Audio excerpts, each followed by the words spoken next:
Fala, ó, tô hoje fazendo a vacinação. Vou tomar a vacina da gripe. É só ficar com o braço mole, que a moça falou pra falar o quê que ela falou? Esperança, não. O que ela mandou falar? Espaguete. É só falar espaguete, pessoal. Eu tomei ontem, ó. A minha foi, cadê? Onde que é a minha? Ih, nem sei mais. Acho que a minha... Tia, vai doer muito. Não vai ver. Espaguete.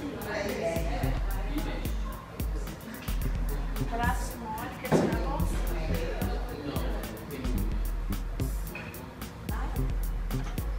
Tia, vai ser muito profundo. Não.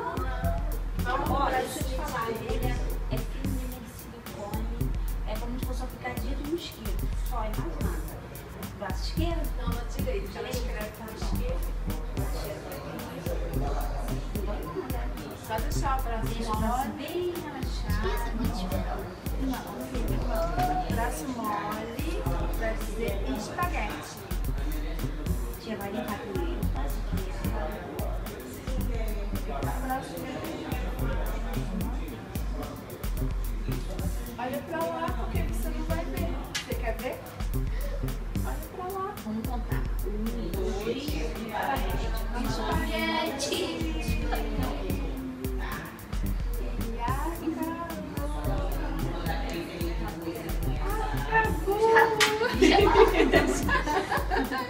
Agora dá tchau no seu YouTube.